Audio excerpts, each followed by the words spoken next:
want to do anything this week.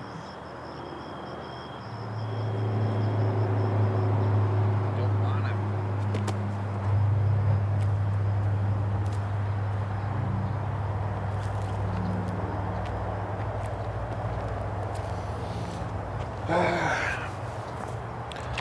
Welcome to La Plancha.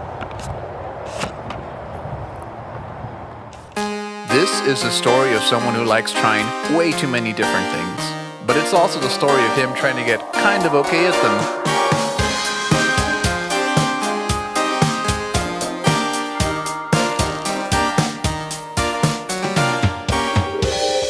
Welcome to A La Plancha.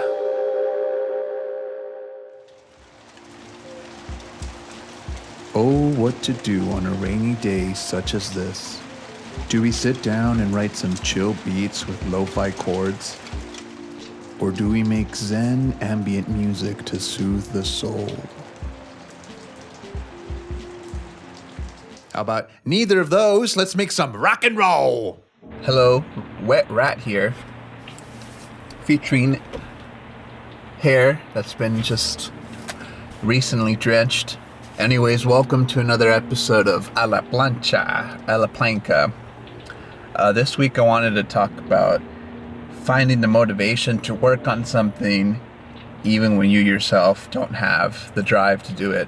I know that this series is about making an album, and so the goal is to just make a new track every week, regardless of, whether it's instrumental or something that's even worth putting on an album, etc., etc. It's not always smooth sailing. Sometimes even when I sit down myself and I think, oh man, I have all these opportunities and, this equipment that I can use to make whatever I want. It can be hard, to sit down and make something worthwhile to yourself.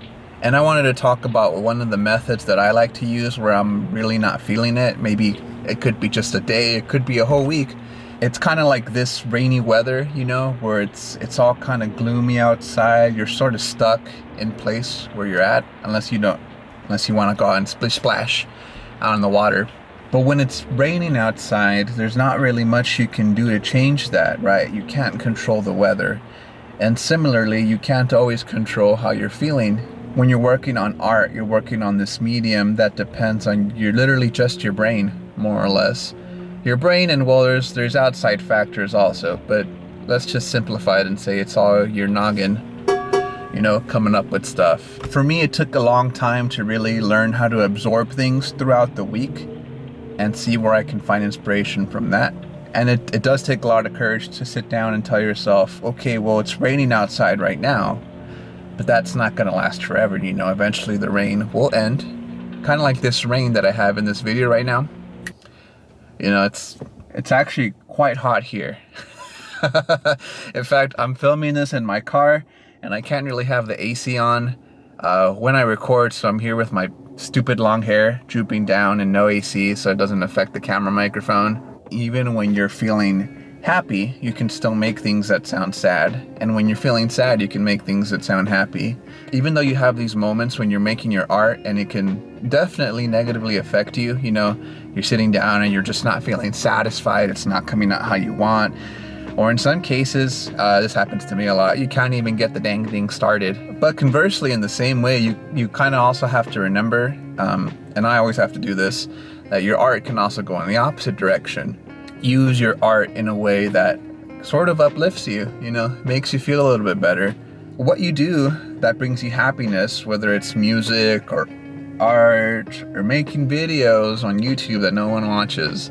So this week I definitely wanted to give an example of how I have dug myself out of that pit of no motivation and not really knowing what to do.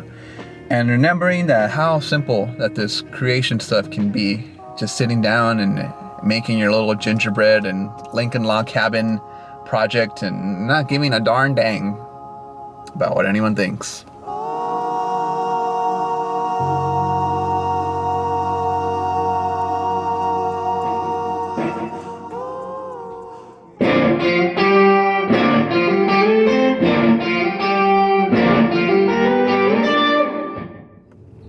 When I'm thinking about what I wanted to write this week, the only real starting point that I had was this guitar riff that I was writing.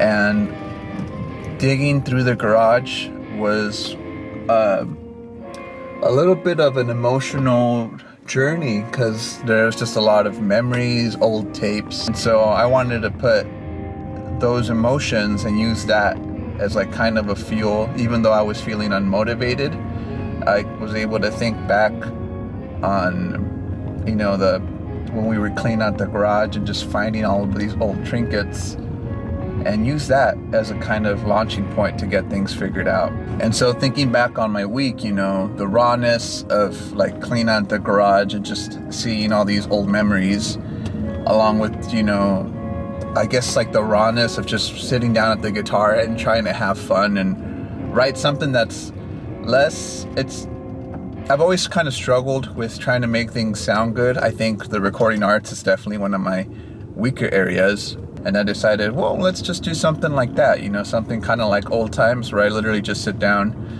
with some, you know, loud drums, a loud bass, a loud guitar, and then see what comes out of that. More loose, less trying to adhere to like, oh, is it going to sound good? Am I doing this right?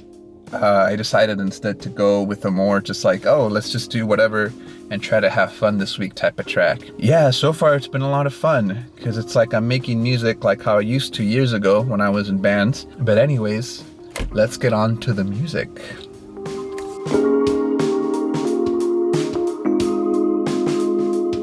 So again, we're here tracking drums today. I don't know a single thing about drums. I barely am looking up like tutorials even on how to hold the stick correctly, right? Which yeah, that's I get the whole like it's supposed to be a pivot or whatever, but I'm still not.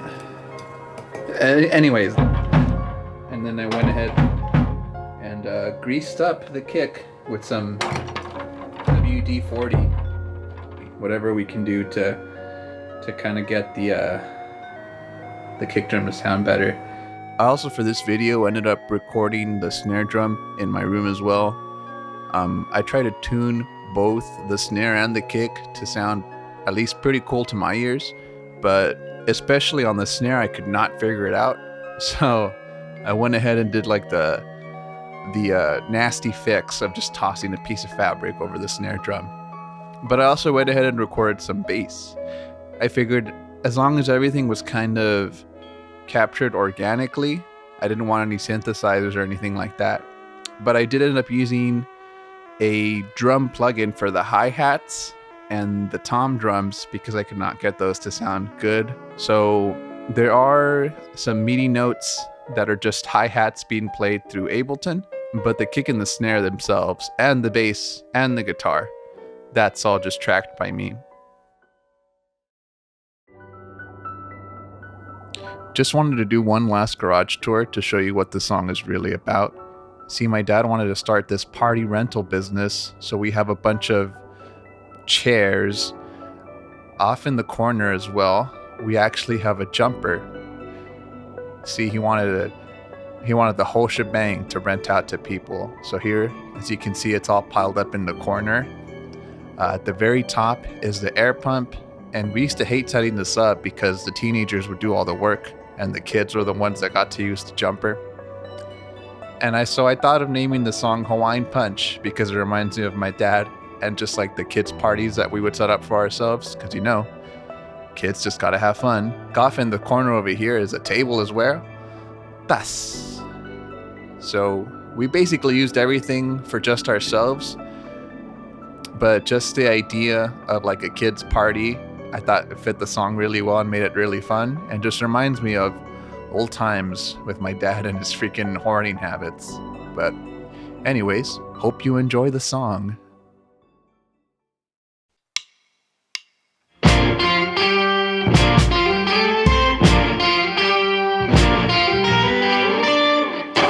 Seasons never seem so long. Fall is done and bones me. It's unlikely. I'm hearing voices out in the rain. I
somewhere else brewing.